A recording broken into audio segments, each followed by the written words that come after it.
this movie might not have a Disney princess in it, but technically it's a Disney live-action remake. They've made a couple of non-Disney princess ones, but they don't usually work out. This one, though, this one looks like it's going to be one of the most successful. And I think we're all impressed. A couple of Disney haters are holding strong. But I think even those of you who are the most jaded these days when it comes to Disney, and they give you a lot of reason to be fair. But I mean, this is incredible. I really wanted to break it down because clearly Dean Fleischer Camp, the director of this movie, I would be surprised if he doesn't love the original as well. But at the very least, he did his homework. Now, this is a rare case where hiring an artsy-fartsy filmmaker for a major Hollywood commercial blockbuster worked out amazing. Dean Fleischer Camp did Marcel the Shell with Shoes On. And of course, one of the voices from that film is his wife, Jenny Slate, who of course did a voice in Zootopia. So they already have a little bit of a Disney connection. So kudos to Dean Fleischer Camp to being able, I mean, we were just recently talking about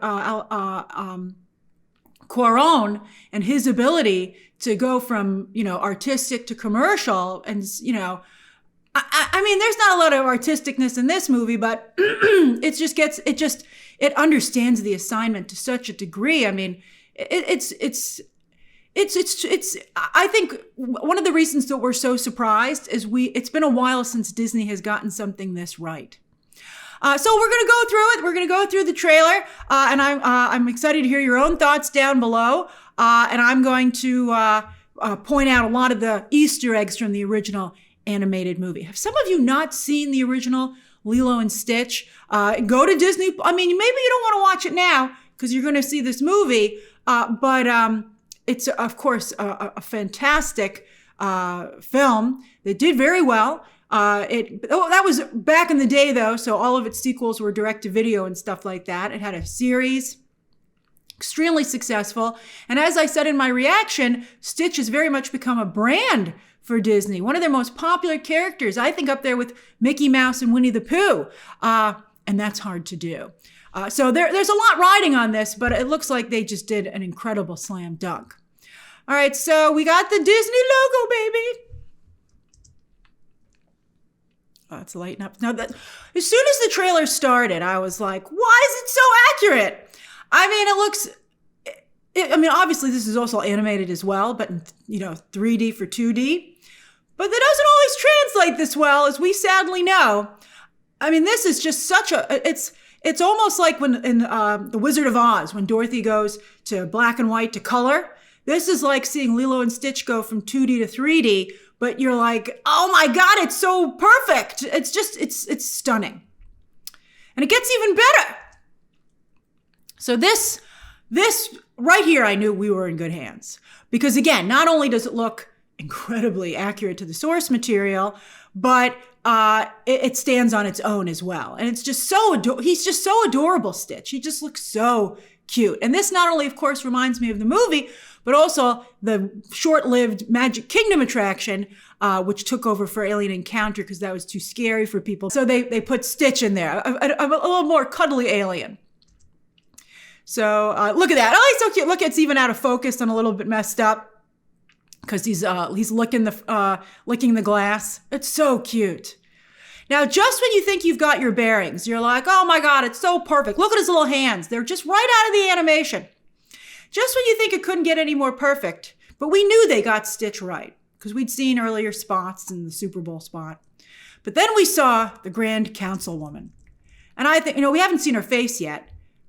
And I think every single one of us who is familiar with the original film was like, why is that so comics? I'm so used to saying comics accurate. Why is that so source material accurate? It's nuts. And this is, by the way, Hannah Waddingham stepping in to voice this character, which is just amazing casting, just perfect. I'm so glad to see her spot blow up. The cast for this movie is incredible.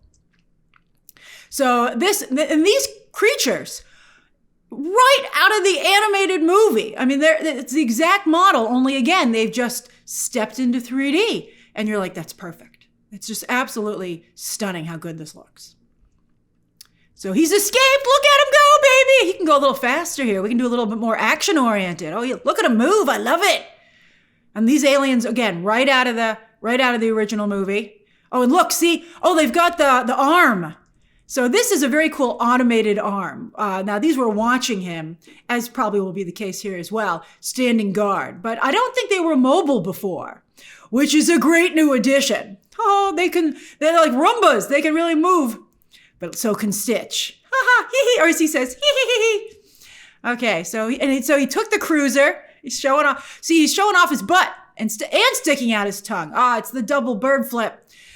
And look at how nice that looks. So well designed with the buttons. It looks so beautiful. It's fun and charming, but also still naughty, which is what Stitch says about himself. And so this is a great joke from the original movie where he took the red one. Of course, when it comes to cars, Stitch knows what he's doing, and he took the cool one. So I thought that was great that they carried that joke over. But at that point, when I was watching the trailer, I started to get a little nervous, and I was like, wait a minute. Is this a shot-for-shot remake?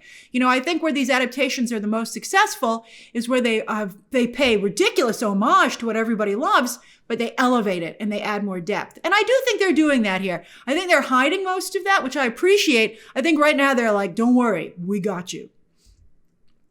So yeah, he took the red one. And look, he's escaping. It looks great. They're really able to put you more into the action with, advancements in animation and technology and filmmaking. That looks great. So there's a voiceover here, and this is actually Dr. Jumba, who created Stitch, here voiced and played, you're going to see, by Zach Galifianakis. So he says, what hideous planet is in the crosshairs of my creation? Because he feels he's gotten a Frankenstein on, and he's very proud of the fact that he's created a monster. So that's what Stitch is supposed to be, which is, the message of the movie, that, don't let people label you. That just because, maybe just because you're a little naughty doesn't mean you still can't have goodness in you, which is Stitch's whole thing. What's his badness level? He likes to try and keep it at a reasonable level. So now you can't beat Hawaii as a location. They filmed this on location, thank goodness. And I think, they're filming the new Moana 2 largely on location, to be fair, that live action adaptation. But this just set the bar very high. But I'd be like Dwayne Johnson. I'm a little scared, but I hope he looks as good as Stitch live action does. But it's going to make it a really great reason, yet another reason to go see the movie. And so he not only came to Earth, but he came to one of the most beautiful places on Earth. So I think that's very clever. So, boy, does it look beautiful. So here he comes, and Lilo and her sister Nani, their parents have died, and she's wishing on a star. And you'll see it a little bit later, but I do want to say something. You'll see it, evidence of it, but it seems that they've made Lilo interested in astronomy, which I think is such a wonderful choice, that she would be, although that's what Elio is, the new Pixar movie that's coming out. He's also interested in astronomy and also goes to speak to a lot of zany aliens, come to think of it. That's weird. And they delayed Elio. Maybe they did that because of Stitch. They were like, this probably isn't going to make a lot of money anyway. Why undercut Lilo and Stitch? Now that movie comes out about a month out. A little even less than a month out. No, didn't they move it recently? But it comes out after this now. But I think it's beautiful and so cozy that this adorable little girl is interested in the stars, and one comes down to meet her. I love it. So this is obviously in the animated movie. In the beginning, there's this really nice hula performance, and it's a class. And I don't want to give too much away if you haven't seen the movie, but this is an instance where you can see that, before she meets Stitch, that Lilo is a little girl who's having some problems.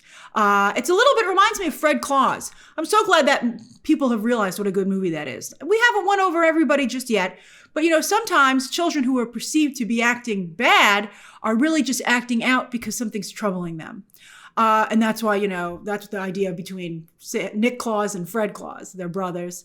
And I thought that movie has an incredible message. And I think this movie is going to have a similar message. And so, everybody here might think Lilo is difficult, but in fact, she's just a little girl who's really having some problems. So that little girl's a jerk. Boy, you're really breaking my heart here, Lilo. I'm sure this is just the calm before the storm. Because Lilo is the kind of girl who can take care of, who doesn't let something like that go. That's why she can handle Stitch. But she's right there. I think that's great. I think that's an important beat, because then what comes next, you understand where she's coming from. All right. So she wants a friend. Oh, isn't that sad? Someone to hang out with, someone to, because, nobody seems to understand where she's coming from. No one believes her. No one because her sister's very busy working, supporting them because their parents are gone. She feels very alone. Boy, she's about to get a friend, boy. Okay, so you can see, hold on. You can see there's like an electrical disturbance. Let's see. Yeah. Oops, shorts out. And look at that. That shot is exactly from the animated movie. And it looks incredible. I just love it so much. And it's so funny. And I mean, it's perfect. He's going to have to plant a lot of trees to make up for that, but I'm sure he will. Oh, it's so cute. And I like this new thing. I do not believe that this person, I'm not sure if this is the same scene or if it's just been cut that way to be misleading in the trailer, but I'm intrigued that this gentleman in the woods is like, what's happening here? And very good delivery on his part. So this Memorial Day, your plans are set. I think someone pointed out that Mission Impossible is coming out as well. That poor Tom Cruise, he just can't catch a break. First, he was steamrolled by Barbenheimer, and now it looks like Stitch is about to drink his milkshake. I'd be interested to see if Tom Cruise does some kind of crossover with Stitch. But Tom Cruise, your movie's in trouble. So look, so what he does is he sucks in his antenna and his extra arms so that he can somewhat pass for a dog. I mean, he's clearly not a dog, but he did look very much like a dog in the animated movie.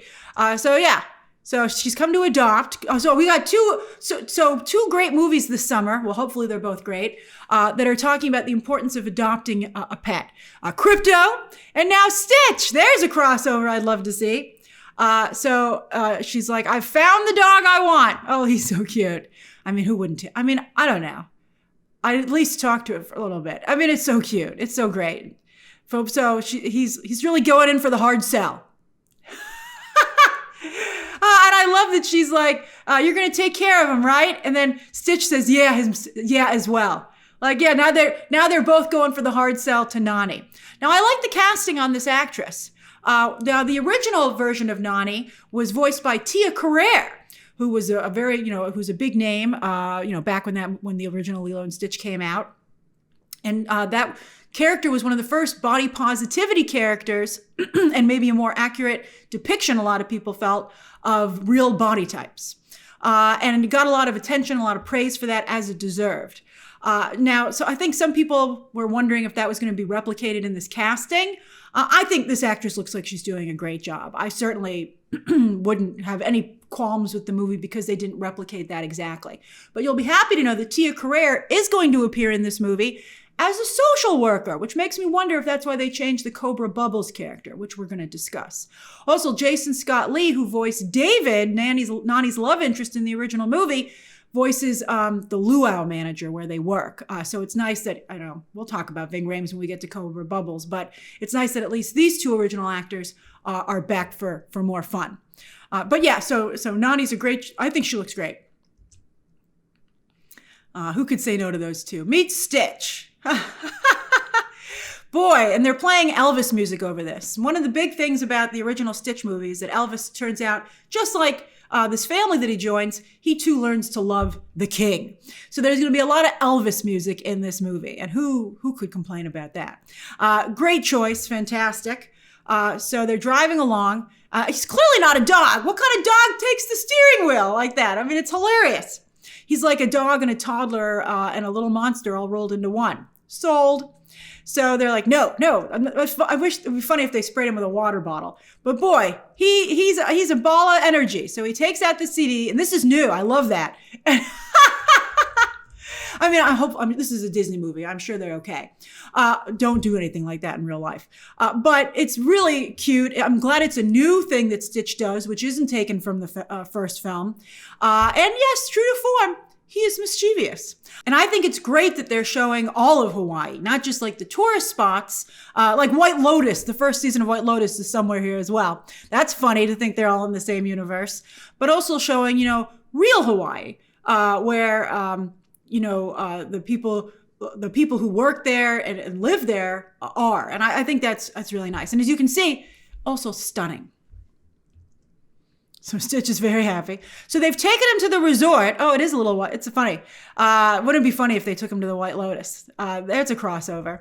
But they're treating him like a dog, and he's on a leash. And they're like, no dogs on the table. I'm surprised there are any dogs allowed in that resort, particularly one who's so poorly behaved. But they put him in, so we can see the place she works is called Jimmy's Luau. So I guess that's who Jason Scott Lee is playing. So he'll be Jimmy. So they put him in a high chair. And this is the new David. And I think it's just like in the original movie. He says, are you sure that's a dog? And this was one of my favorite moments. Also, I don't believe from the original animated movie, and I just love the expression on Stitch's face when he takes off his dog leash. No, thank you. The indignity. So funny. So adorable. She's like, yeah, I think he's a dog. And he goes, ruff.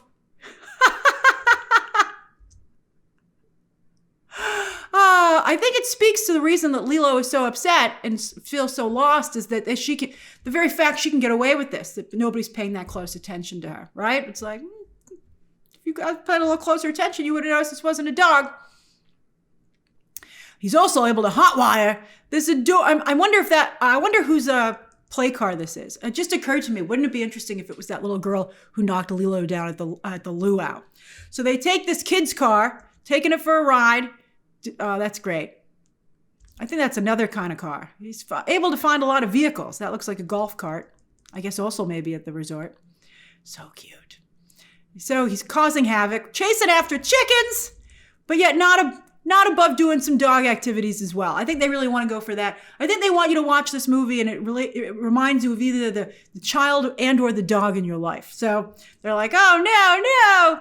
So they're talking, I think they're also saying maybe we should get rid of him. And, they're like, would you get rid of me just because I was difficult? And they're talking about Ohana, which of course means family. It's also the name of the restaurant at the Polynesian Resort where you can have a Stitch character meal.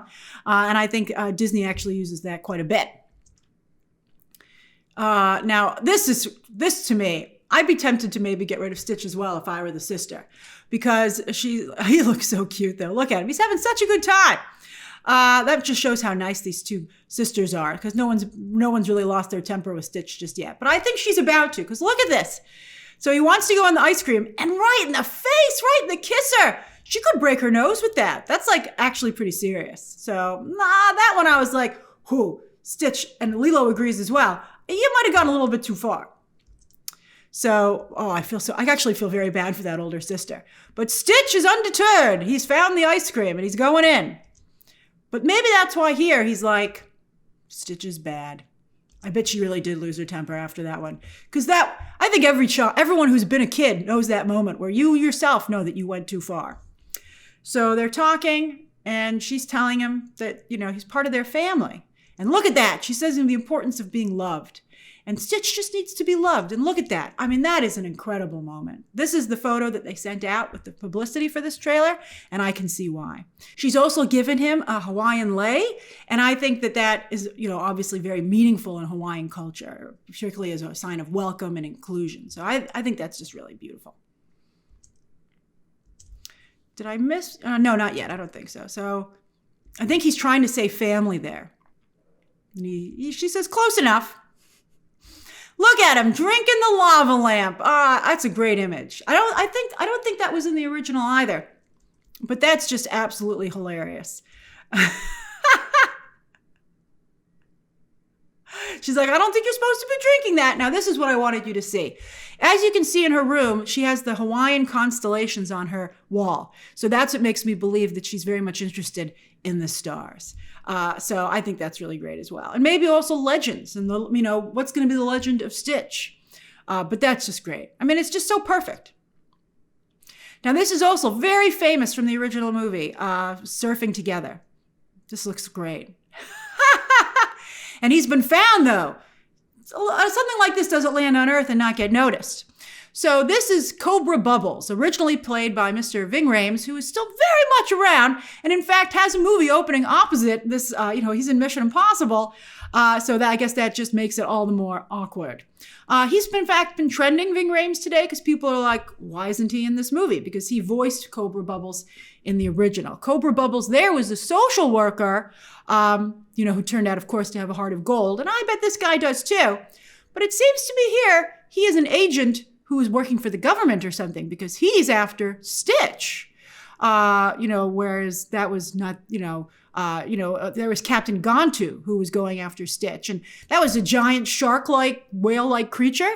And some of you, voiced by Kevin Michael Richardson, by the way, very famous in animation. And I think, maybe that would be really hard to do both budget-wise and within the context of a live-action version of the story. So somebody has to be after Stitch. So they switched Cobra Bubbles to that being his job, and Tia Carrere is instead going to be the social worker. So he's going out. Oh, so he's gotten a blue hair. That's what he's gotten there. Oh, he's on to you. And there he's with his team. And now this is great. So here's Zach Galifianakis in the flesh as Dr. Jumba, but that technology that he has is right out of the original movie. It has a cartoonish roundness to it, to this sci-fi tech. So he's going after Stitch. But this is great though. So by the way, this is the ice cream guy, and it's a running gag that throughout the movie he keeps having things happen to him where he loses his icy. So I think that's great that they continued that. But here, so he sees what's going on. There's clearly something going on with the wall here, and Billy Magnuson is such a funny guy, such a talented actor. He's just really never gotten that big break. He was funny in Aladdin. He was almost supposed to get his own spin-off Disney Plus series off of that. But I'm glad that Disney still, kept an eye on him and gave him the nod here. He is a perfect Pleakley. Now, the original Lilo and Stitch movie was extremely progressive, not only in the representation of Nani, but one of the things that was that Jumba and Pleakley were very much presented as a couple, and they disguise themselves as human. They always looked like aliens, and they put on just the clothes. And Pleakley had a hilarious running gag with a wig that didn't fit him properly, but they, were man and wife.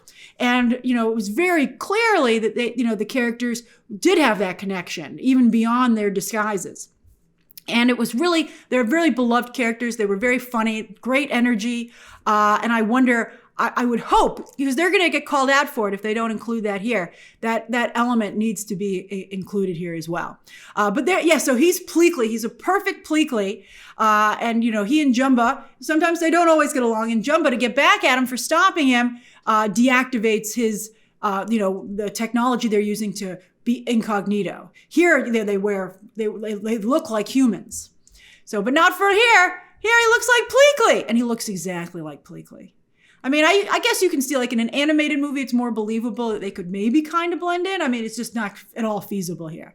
But I'm glad that they're going to be on camera for some scenes as their alien selves. And even down to the two tongues. I mean, that's amazing. I mean, that's Pleakley. That's incredible. I can't wait to see how everybody else looks. And there goes the icy. So Lilo and Stitch. It's going to be great. I think this is new as well. A standoff.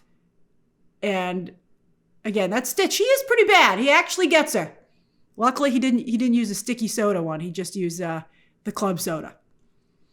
And this is a great gag too. It's so cute.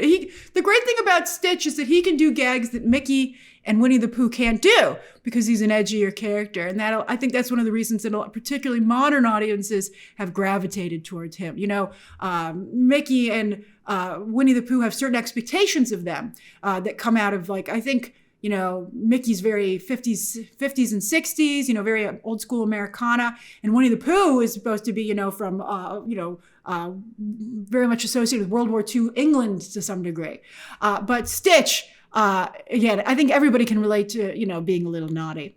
So this just looks phenomenal to me. And again, kudos to Dean Fleischer Camp and his team for really doing something that's very rare at Disney's these days. I think, and really, it's not even like it's just close. It's there. And that's really exciting. This is, I think, very much what Disney needs right now. Not only in terms of the box office, I think this will be $1 billion movie for the year, but also in terms of maybe restoring a little faith with fans. This is going to sell a ton of merch too, by the way. A lot. All right. Thank you for going over this with me. Share your own thoughts down below. Subscribe today. And of course, as always, you can check out some more videos right now.